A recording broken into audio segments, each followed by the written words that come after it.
Thank you so much. It's a pleasure to join you this afternoon and to be able to gather together with so many people who clearly care deeply about making sure that our communities welcome people with and without disabilities together to worship, to fellowship, to learn, to live, to serve right alongside each other. So I'm excited really to have the opportunity to join a very distinguished group of speakers who are doing work and writing that I draw on often.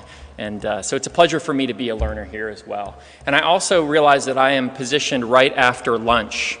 And many of you ate turkey, is my understanding. So I'm going to be a little more animated and use some slides and visuals to keep you going this afternoon. So when I was considering what to share as part of this particular gathering, my thoughts really kept turning to a particular point in worship services, and that's the benediction.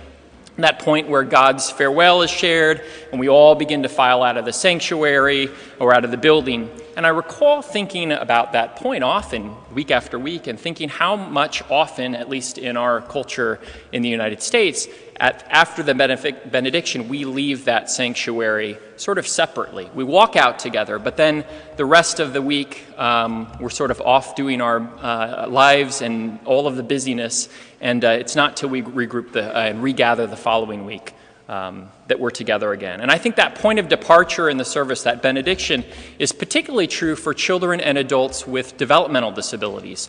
People with labels like intellectual disabilities or autism, Down syndrome, Fragile X syndrome, formerly mental retardation. That group of individuals is often the most isolated throughout those other 6 days a week after the benediction. So how can we remain in people's lives after the benediction? So in my short time with you, I want to turn our attention to the other side of the congregation door and to give you a glimpse into the everyday lives of some individuals with developmental disabilities, intellectual disabilities, autism, and their families, and to suggest some opportunities and some avenues through which congregations might help people with developmental disabilities truly to flourish, and also to invite the church to partner more with service providers and maybe even the academy to attend more fully to this dimension of people's lives, that aspect of their life that relates to their faith and their walk with God. So how can churches and their members be more relevant in the everyday lives of people with developmental disabilities and their families? And what are you already doing or might you do that would be particularly compelling to this particular segment of your community? And in doing so, I think what we come to realize, which is a lesson already in some of the talks that we've heard this morning, and I'm sure will be the conversation throughout the day, is that the church and its members have much to gain and will flourish when people with and without disabilities have those opportunities to live life together. So I'll begin just a bit by sharing some of my own background and the ways in which I'm involved in the lives of often students with developmental disabilities in their family, which is a little bit different than most of the speakers who you've heard from already. I think you're probably wondering what business an associate professor of education in a public university has at this particular conversation. I can explain. But then I want to turn to share a bit about what we know about the lives of many children and adults with developmental disabilities here in the United States at least. In many of these individuals' lives, service providers and service systems are very prominent in their lives. They live within often a system of formal services and supports, whether that's public schools or vocational rehabilitation or therapists or developmental disability services. And there are many wonderful strengths of that service system here in the United States. And in fact, that's an area that my colleagues and I are working hard to strengthen even further. But it also has some inherent limitations and some inadvertent consequences, I think, when people's lives are dominated or consist exclusively of people who are paid to provide services. And that's particularly true of young people with intellectual disabilities, autism, and other developmental disabilities. I think there's an opportunity for the church here to be particularly relevant in all aspects of people's lives. And I'll then introduce some of these opportunities by sharing what I'll call some numbers that count. And lest any of you be Old Testament scholars, don't get excited. When I talk about numbers, I'm talking about statistics. So great topic for after lunch. But I think there are some numbers that provide insight into the experiences of people with disabilities in the United States. And again, it introduces some areas that we might have a particular impact. So my goal here is not to be prescriptive, but rather to challenge you to think about the avenues through your own work, through your relationships, through your congregations, that you might touch the lives of people with developmental disabilities. And then last, if there's time, I'll share just a bit about the avenues that I think congregations can better partner with service providers and service systems whose central charge really is to improve the quality of life for people with disabilities. And I'm concerned that those particular systems are often neglecting one of the most important, or the most important dimension of people's lives, and then thus is really not helping people with disabilities to truly flourish, and truly flourish in all ways. All right, so it's a tall task for 41 minutes. So let's get started. So by way of self-disclosure, let me share with you who I'm not. I know this is a conference on theology, but I don't study theology as a profession, so of course I'm a bit nervous speaking before this particular crowd. Instead, I'm a researcher and an associate professor of special education at the University of Wisconsin-Madison, which makes me sort of a numbers guy in a sense. I'm a researcher and an empirical scientist, and my work largely happens within public school systems, where what we're really trying to do is look at how do we help young people with disabilities participate fully in the life of their school. In their classrooms, school, work communities. But what's the impact on doing that well on people with disabilities, but also the peers without disabilities who have the opportunity to learn and work and develop relationships alongside their peers with disabilities. And it's pretty compelling research that we've been able to pull together on what the impact is for all students in a school when we adopt inclusive practices. And I'm sure that's the same for congregations. And that work is really, as I said, fueled by a desire to see that people with developmental disabilities and their families flourish, that they have services and supports and relationships and experiences that contribute to those rich and enviable lives, that their aspirations and opportunities are able to be realized. And so, as I said, I think this is important work not just because people with developmental disabilities should have opportunities to work and to be involved in their community and to be involved in their congregations, but because those relationships are just as important for people without disabilities as well.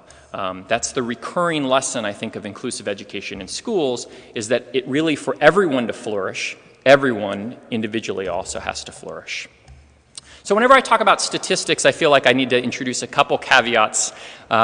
First is I want to emphasize that our focus in all of our work is always on individuals. That's the level at which relationships happen. That's the level at which we extend welcome. And so that focus on individuals should never get lost in the numbers. Statistics give us a nice sense of the big picture. They enable us to step back a little bit and maybe see needs in a new way. But we extend invitations and welcome one person at a time, not in the aggregate. And I think the second point that is important to emphasize before I go into numbers is that the data on the outcomes that I'll share and different dimensions of people's lives in the areas of work and schooling and community living and relationships, they're quite disappointing. I think we have a long way to go in terms of helping all of our community live a rich and personally satisfying lives. So the numbers that I'm sharing are not inherent to having a developmental disability, and they are changeable. In fact, we have decades of research that have shown us what's possible when we're creative and implement high-quality services and supports and around people with developmental disabilities. All of the outcomes I'll share don't have to be this way.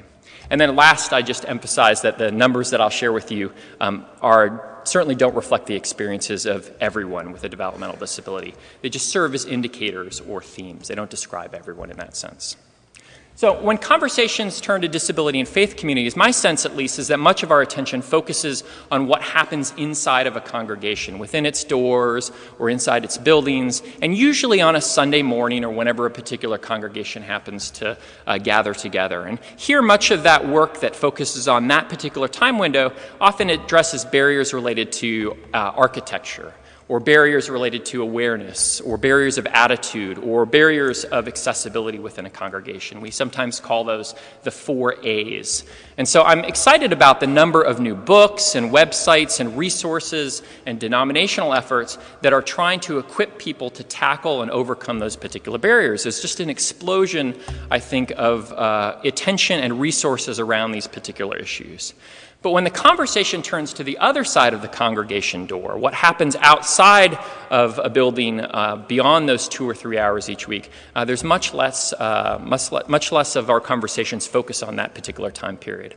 And I'll just point out, this is a very beautiful entryway to a particular congregation, but you'll also see it's an incredibly inaccessible entryway as well. And I think we focus far less attention on what keeps people with developmental disabilities, or actually lots of people in our communities, from ever arriving to our door of our congregation in the first place. And those can be barriers related to difficulties with transportation, insufficient support from residential staff or group home staff, or maybe just lack of invitations from congregations, a sign that we really do want you to be part of what we do in our church, and a personal invitation to join. And I think also far less attention is really focused on what ways that the church can help support people with disabilities to flourish in all aspects of their life. My sense is that many congregations, at least through my conversations with their members, is that they're simply not aware of all the societal challenges and life outcomes experienced by young people with developmental disabilities and their families. And they're also not aware of the very simple ways that they can individually or collectively, as either a single congregation or a group of congregations or in aggregate as the church, create new opportunities and provide supports. So, here's what I said I would talk about, the numbers that count. Those are the most important ones. So I think you should all have handouts, and I'll just walk through some of these. So I'll give each a little context. Let's begin with the numbers of our neighbors who have disabilities. Perhaps these numbers might not be new to you, but as I was thinking who might attend this particular session, I realized that some of you might be surprised to learn the extent to which disability is present in every one of our communities. And I see these numbers as important because they highlight opportunities. This is a segment of our communities that often aren't in our faith communities.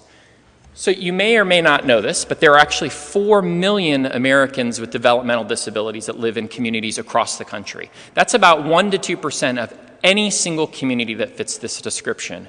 And that's a disability that cuts across every strata, race, ethnicity, economic status, geographic locale. So let's do just a little bit of math, which is definitely not what you thought you were going to do when you came here today, probably. But if you assume these numbers hold up, then here in Adams County in Pennsylvania, where there's about 92,000 people, that means there's almost 2,000 children and adults who have that label of a developmental disability in this county alone. And then if you extrapolate that to the 19% of all people in Adams County who have a disability of any type, that's 17,000 people in this particular community alone that are impacted in some way by disability. Now think about the 13 million people in Pennsylvania. So what's 1/5 or 19% of your city or your town or your borough, right? Right? In a small town of 5,000 people, that's 1,000 people. In a larger city of 500,000 people, that's 100,000 people who have one or more disabilities. And so I've put up on your screen a place, if you're wanting to know sort of the status of your particular town or community, American Fact Finder, you can see exactly how many people with disabilities are in your community. So are they present also in the life of your congregation? So I think those numbers probably seem a little bit abstract, and so I thought it'd be helpful to put that in concrete terms. So if you were to consider the neighborhoods that surround this particular seminary, and last night I strolled around and did this, so very impressive. If you were to stroll outside the seminary and walk through the neighborhoods that surround this campus, right, what you'd find is that every 4th or 5th door you knocked on in these neighborhoods is likely to represent a household that includes at least one person with a disability. That's true of neighborhoods that surround your congregations. It's true, it might be, potentially, these homes. Now, clearly I didn't go door to door last night. That would have been quite a task. But my point is just this, is that people with disabilities, if they're not present in our congregations, it's not that they're not present in our communities. Our church members are often unaware of the presence of people with disabilities, and particularly people with developmental disabilities, right in their own neighborhoods, because our lives so infrequently intersect at work or at community events, and too often at church as well. And so even in inclusive congregations, our lives may only intersect for a few hours on Sunday morning. And so here's one other, I think, two other important numbers that I think are important for us to remember in this work. And that is that the most current up-to-date research that I'm aware of tells me that the average week has 7 days. Now, you may have seen different research on that, but my sense is there's actually 7 days in a week. And my impression of congregations' responses has been that the focus on welcoming people with disabilities, developmental disabilities in their family, often is limited to that 1 day a week. And that's important. It's nice to feel welcome and at home and known for 2 or 3 hours on a Sunday or a Saturday evening, whenever it is that your church gathers for worship. But it's also important to remember that there's 6 days in a week, right? And life goes on for all of us after we pack up our donuts and after we pack up our coffee and we leave the building. We're supposed to be doing that in a sense together, checking in on each other's lives, seeing how each other's doing, lending a helping hand, all of those things. And we spend actually 98.2% of our lives not in this particular building, right? And yet, again, as I said, most of our efforts in the U.S. seem to focus on those 2 or 3 hours 1 day a week. So I'm not calling for us to take our eyes off Sunday morning or Saturday night or whenever we worship. On the contrary, I think what happens during our times of worship is really essential. But I think we need to also be looking at the broader picture and the everyday lives of people who we worship alongside. And for many people with developmental disabilities, that other 98.2% of the week is spent in the company of a variety of service and support providers. There's often a fairly extensive network of people in the lives of developmental disabilities: residential service providers, respite providers, supported employment providers or job coaches, vocational rehabilitation, and on and on and on. And although each of these programs have unique purposes, they have some common themes that really undergird, I think, their work. And this is where some possibilities get introduced. And the first is all of these services and supports are really aimed at improving, ultimately, the quality of life for the individuals whom they serve. And we all hold sort of different definitions of what constitutes a personally satisfying life. And that's definitely true of people with developmental disabilities. But the prevailing assumption now, and I think this was alluded to earlier, is that people with developmental disabilities should be supported in having the same kinds of life experiences or pursuing the same kind of life experiences that we all seek, whether that's close relationships, having a comfortable and safe place to live, a satisfying job, involvement in their community, a best friend, a reliable way to get around town, and also opportunities to worship and learn and live within a community of faith, right? These are things that all sound familiar to us because having a developmental disability is in no way a predictor of what people's aspirations are for themselves. So all of these services and supports are aimed at enhancing the quality of life for people with developmental disabilities. A second theme is that what we really should be able to hold much higher expectations for what's possible for people with developmental disabilities when they're provided meaningful opportunities and supports. There are countless examples of people with disabilities who are and can participate in the life of their school, their workplace, their college, their neighborhoods, their congregations. And so there's really an emphasis increasingly on having high expectations and really promoting improved quality of life. And this is really reflected in almost every law that's guiding special education or other services in the country. I've just pulled this one as an example. It says, disability is a natural part of the human experience that does not diminish the right of individuals with developmental disabilities to enjoy the opportunity to live independently, to enjoy self-determination, to make choices, to contribute to society, to experience full integration and inclusion in the economic, political, social, cultural, and educational mainstream of American society. So this is the legal charge to the service system, in a sense, here in the United States. But I think the third theme is that there's recognition that if we're really going to ensure people with developmental disabilities are truly successful in realizing their aspirations, then it's going to take more than just the efforts of service systems to make that happen. Helping people with disabilities, developmental disabilities, participate more fully in the lives of their community is going to take natural partners in the community. It's going to take neighbors, members of congregations, coworkers, and others. And these are some things I think that service systems really struggle to support on their own. Things like friendships and durable relationships among them. And so it really takes partners beyond the service system to work together to make those outcomes realized. So let's consider some of the quality of life domains that often receive the most attention within service systems as part of a springboard for considering the ways in which the church might be a better ally and advocate of these service systems. And we'll start with the domain of employment.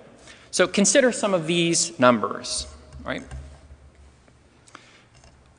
Improving employment outcomes is probably one of the primary emphases of adult service systems and educational service systems in the United States. That's probably one of the key outcomes that we're increasingly emphasizing in our work. And all of us can speak firsthand to the ways in which work contributes to our quality of life, right? We all know that firsthand, not just because of the income, but because of the relationships that we develop, the opportunities to give something back and contribute to something bigger than ourselves, a context for living out our particular calling. And yet virtually every single indicator points to the elusiveness of meaningful work for people with intellectual and developmental disabilities. For example, the President's Commission for People with Intellectual and Developmental Disabilities in 2004 reported that 90% of people with intellectual disabilities were unemployed in the United States. 90% unemployment rate. So our national unemployment rate jumped from 5% to 10%, and people were devastated, and rightfully so. But flip those numbers, 90% of people with intellectual disabilities are unemployed. And that's not 90% of people who are not interested in working or interested in contributing some way. It's an astonishing number. Mm-hmm. And the poverty rate for that group of our neighbors is almost 1/3. That's nearly 3.5 times what the poverty rate is for individuals who don't identify as having a disability. And then according to a recent longitudinal study, a study that followed young people leaving high school for 10 years after high school. They followed them for 10 years to see how their life evolved and what outcomes they reported. And they found that only 1/4 of young people with intellectual disabilities and less than 1/3 of young people with autism held a job at any point after leaving high school for 2 years. So far too many people with disabilities are not experiencing work experiences in their community, and many are working in sheltered or congregate work facilities within our communities. So there's 2 missed opportunities here. It seems one is a missed opportunity for people with disabilities to flourish, but the second missed opportunity is that people without disabilities lose the opportunity to work alongside people with developmental disabilities. They lose out on the opportunity to get to know them, to develop relationships, and to benefit from those relationships, right? And we, as Americans, already spend too much time at work, so that seems to me to be too much time that we spend apart from people with developmental disabilities. And service providers and employment agencies and others in our communities really do need partners in our community who can help to expand opportunities in the area of employment. They're looking for natural partners and supports. And so here's where I think the church could be part of addressing this need. And you may be very aware of this depending on the particular work that you do, but in the U.S. there are more than 335,000 congregations. 335,000 congregations. That's an astonishing number. And if you think about where you live, all the congregations, the churches, synagogues, and other places of worship that are there, my count in Gettysburg, from the phone book at least, is that there are 99 different congregations in this area. So how many ministries, religious colleges, seminaries, et cetera? And there's 232 plus million people who identify themselves as Christians in the United States. So what could happen if just a fraction of those 335,000 congregations and a fraction of people of faith made a commitment to reaching out to meet the needs of people with developmental disabilities and their families? What could happen? Well, imagine what could happen to those employment rates I just shared with you if just a portion of the millions of members of churches and communities across the country decided to encourage their employer to hire someone with a disability, or to advocate on behalf of a fellow church member who wanted the opportunity to work and could advocate for those opportunities. The average size congregation has about 186 attenders. So how many employers, potential employers within a community are represented even in a small congregation? Or think about what could happen to those unemployment rates if just a fraction of those 335,000 congregations, or the thousands of ministries and faith-based organizations, whether that's hospitals or nursing homes or child care centers or schools or seminaries or community ministries decided that they were willing to hire a person with a disability or a person with a developmental disability. Most young people with developmental disabilities already have access to supports from their schools and community agencies. What they don't have is the opportunity, someone who's willing to hire them and take that initiative. And that's a place that there are literally hundreds of thousands of opportunities that we could offer as congregations, as a church. Findings from another congregational study tell us that approximately 1/4 of congregations are involved in some way in employment-related outreach programs. So ensuring that people with developmental disabilities are part of those existing programs is another step. And I think here's just a few ideas, a sampling of potential ideas. I think it's only limited by our creativity. But we could address the challenge of unemployment or underemployment just with these few steps. And I think a larger proportion of church members would have then opportunities to spend their work days alongside and getting to know people with intellectual disabilities and developmental disabilities. So again, I'm just highlighting just a few particular responses given the time. And I'm sure that collectively in our discussions we could expand on this potential list. So let's now turn to the area of community living. Here's just a few numbers that highlight the opportunity for people of faith to impact the everyday residential and living situation of people with developmental disabilities. In the United States, public policy has shifted away from institutional and congregate living and really emphasized living situations that are much more typical of how other people live in the community. And the Coleman Institute, which is at the University of Colorado, they annually compile a resource called the State of the States in Developmental Disability. Some of you may have seen this. I put their website up on the screen down in the corner and also in your handouts. But while there have been improvements in terms of living situations over the last few decades, many adults with developmental disabilities continue to live in large congregate care facilities throughout the United States. There's actually more than 500,000 people who live in residential settings apart from their families here in the United States. And that, to put in perspective, is about twice the size of Pittsburgh. So there's a lot of people who are out in communities who could benefit from the support and relationships that are available in and through congregations. There's 160,000 people who live in group homes that have 7 or more individuals with developmental disabilities living together. There's almost 40,000, 36,000 people who live in state institutions, 6,000 in Pennsylvania alone who are living in large state institutions apart from their families and outside of their neighborhoods, and a number of other numbers that you can see here as well. So my point is the service system seems beyond its capacity to address this issue. For example, a recent study said that there are 125,000 people with intellectual and developmental disabilities on waiting lists to receive support in their communities. And while there's improvement over time, those numbers seem to be slow to change and really seem to actually be tapering off.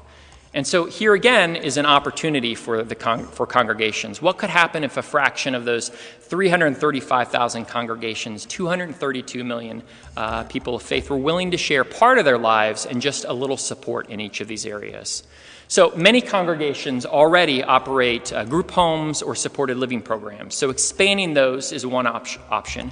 And those types of programs really allow people with developmental disabilities to have the option to choose to live in a place where staff will likely support and maybe even share their particular faith commitments or their values or religious traditions. And then there's other intentional communities in the United States like L'Arche and others that are established to enable people with and without developmental disabilities to live together.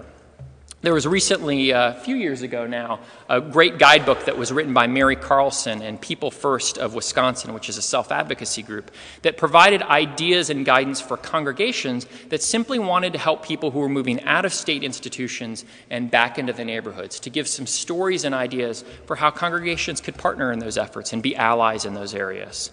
Other congregations already strive to meet the material needs of refugees or new immigrants or people returning from correctional facilities or single parents. And so they might offer housing assistance or material aid. And those are things that people with developmental disabilities could also benefit from. And I think finally in this area, congregations might become allies and advocates for accessible and affordable and inclusive housing options in their community, which might involve partnering with housing coalitions to be a voice for change in their local community. So there's lots of things congregations can do, and I'll just highlight one other example that may be familiar to some of you here. I don't know if any of you are familiar with or affiliated with the Western Theological Seminary in Holland, Michigan, but about 3 years ago, they completed building a brand new residence hall, which they call the Friendship House. You can see a picture here that I pulled from their quarterly newsletter. It's a residence hall of 6 apartments and 24 for 24 people. And 6 of those 24 residents are young adults with intellectual disabilities. So the purpose of this housing that the seminary initiated was to give people with and without developmental disabilities a chance to live together, and for young seminarians a chance to get to know their neighbors and peers with developmental disabilities. So that helps address a housing need in Holland, Michigan, but it seems to me to do a lot more than that, right? It also creates a context for people of faith with and without disabilities to live together. And I wonder what will be the impact on those seminarians as a result of having that opportunity to live in that particular way. So much of the formal services and supports is focused on employment and residential living. I think those are both important, but the theme of the morning, at least, has also been that those aren't enough to bring the deepest satisfaction and fulfillment in life. What helps people flourish is relationships and friendships. And sometimes in our emphasis to promote independence, we do that to the exclusion of also emphasizing relationships as part of that. And so here's a research finding that I think will be of no surprise to this audience. 4-5 decades of research tell us that relationships matter, right? I think someone said that before those 4 or 5 decades of research. We spent a lot of time documenting that, but we know that, and particularly friendships and intimate relationships, close intimate relationships. I think what's not often clear to the church is how isolated some people with developmental disabilities truly are. The relationships that are so important to all of us seem most elusive for these particular young people in our communities. And I'll go back to that particular study that I mentioned, the National Longitudinal Transition Study. They actually asked parents of high school students with intellectual disabilities and autism about their child's relationships. And this is what they said. Those parents told us that 22% of those parents, 1 out of 4, and only 1 out of 4 of youth with intellectual disabilities, and only 6% of youth with autism were reported to see friends outside of school.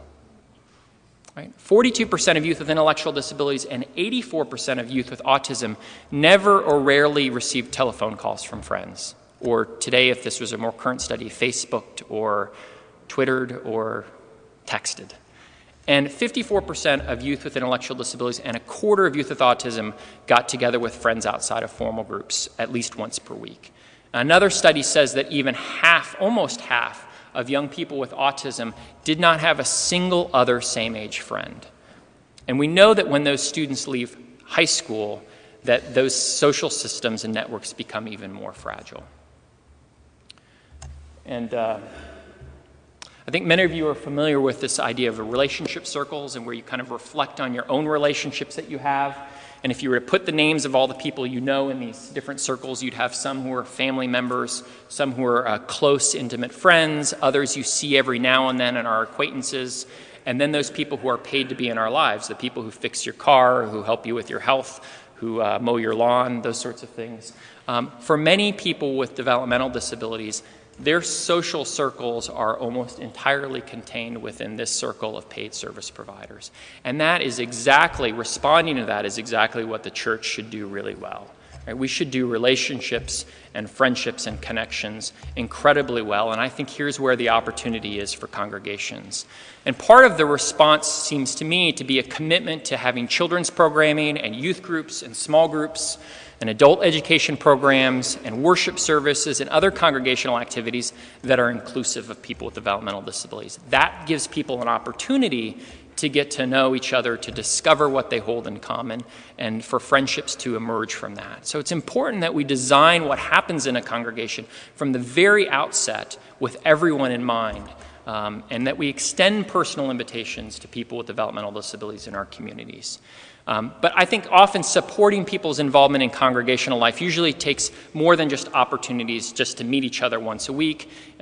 So it's about being intentional about inviting someone to share a meal or go to a movie or go to the mall or watch a Steelers game or an Eagles game. Or what part of Pennsylvania am I in? Right. And there's probably a Ravens game or a few others, right? But it's those simple things, those simple ways that we maintain connections that we just often have to be more intentional about with some members of our communities. There's also, I think, many congregations that are establishing circles of support around particular individuals with developmental disabilities in a way that creates a consistent and a durable network of supportive people around them. I'm drawn particularly to a model that some of you might be familiar with that's described in this guide I put in your handout, Supportive Care in the Congregations. It's been out for quite some time, more than 2 decades, but I think the principles and strategies that are reflected in that are quite helpful. And I think finally, in this area of relationships, something you can't overlook is the issue of transportation.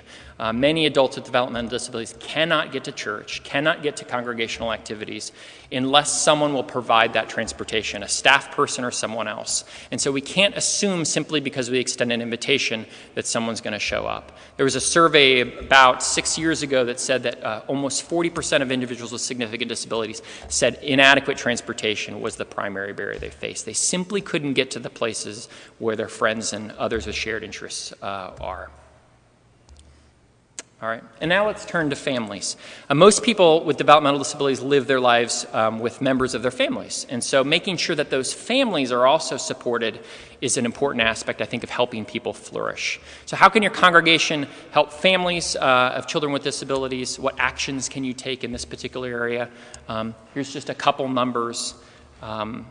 You might know this, but 1 in 4 families in the United States, according to the U.S. Census, which is about 21 million families, 1 in 4 families experiences a disability, has a relative that experiences a disability in some way. So just by way of survey, how many of you attend a congregation with more than 4 families? Okay, so I'll bypass that point. So I don't want to presume to speak for families, certainly, but I do want to share what I've learned through some of the conversations with them. And that is many of them, often, their lives could be significantly impacted by the availability of respite services, and yet less than 10% of all congregations offer any kind of respite for any families, let alone for families of disabilities. They hope for understanding, a pastor who's willing to provide support or encouragement, counseling and prayer, maybe just a mention of disability sometimes from the pulpit, a small group that will come around them rather than scatter. And yet most parents, in surveys at least, tell us that they find that the support of their congregation or the congregational leader simply isn't there. And many families want to send their children to Christian schooling, for example, and find that there are few, if any, options for Christian schooling. And so when Sunday school programs and youth groups don't welcome their child, then where are those parents getting support in that particular area? And something that I'll elaborate on later in the week for those of you who are here is Melinda Alt, who's just finished her doctoral degree at University of Kentucky, did a survey of almost 400 families, parents of children with disabilities in multiple states, largely Kentucky and Wisconsin. And she posed one question that was, the response was intriguing. Have you found places of worship to be supportive, including your child in religious activities? And 44% of those parents said yes, but the vast majority said either no or only sometimes. And so there are many opportunities for congregations to be responsive to meeting the needs of these families, whether that's welcoming their children into the life of children's ministries and youth groups and elementary programs, whether that's providing respite for those families, whether that's arranging or connecting families to supportive groups or providing pastoral support, or even information and resources to those families. So there's so many different ways that congregations can support families, and it's really only limited by the awareness of the issue, the willingness to take some steps, and probably a little bit of creativity is all that's needed. And finally, in the last set of numbers focused here is on involvement of people with disabilities in congregational activities. We know actually very little about congregational involvement of children and adults with developmental disabilities. Very little has been looked at, except all of our experiences, I think, probably affirm what we would find if we collected data on these issues. But according to that longitudinal study that I shared before, less than half of youth with intellectual disabilities and half of youth with autism participated in any kind of religious group at any time during the previous year. And if you looked at the bigger picture nationally of involvement of people with developmental disabilities or other disabilities in the lives of their congregation, what you find is that there's also very limited involvement on that level. The Harris Interactive and National Organization on Disability did a survey. Now it's 6 years old. This is from 2004, but my understanding is they're releasing survey data for 2010 any day now in the month of July. But they found that 65% of people without disabilities said they attended a church or other place of worship at least once per week. However, only 45% of people with significant disabilities reported the same level of involvement. So there's a gap there between the involvement of people without disabilities and with. There's actually another gap if you're concerned about the 35% of people who don't attend church once a week. But that's another session, another day, I think. But this is not an issue of this not being important in their lives. That same survey also asked, how important is your faith to you? And there was no difference in people's responses, whether or not they had a disability. A consistent number said, this is an important aspect of our life, and yet there's a gap in terms of their involvement. So congregations can take and play an important role in addressing that gap. And I've emphasized throughout this talk a number of factors that hinder involvement in congregational life. But I think really probably the biggest barrier for people with intellectual and developmental disabilities is the lack of invitations. I think we just simply need to do more inviting of people with disabilities into our congregation. And we can figure out how to make that a meaningful experience for everyone once they're there. I don't think the issue is on that end. It's on the end of invitations. So looking at my time and the next speaker, I'm going to just skip ahead and let you know you all have the handouts for this particular slides that I'm skipping through. But I wanted to point out that this idea of partnering with congregations is not something that should be unfamiliar to the service system. I put in your handouts 2 recent statements from 3 national organizations that place supporting the spiritual lives of people with developmental disabilities as a key element of providing high quality and services and supports. And you can read those statements, and I've given you a link to those online. I think that there's certainly a strong rationale for why service providers should be involved in this work, but they need the support and partnership of congregations and their members to make that actually happen. And so I would encourage you, as those of you who are involved with congregations, to explore some new ways of partnering with these service systems to bring some of the resources and supports that they simply cannot provide on their own, and that congregations are probably best at providing, those that foster relationships and connections and friendships. So just a few issues I think that are important to think about and might come back at our discussion later in the afternoon is I've shared some ideas and sort of the how.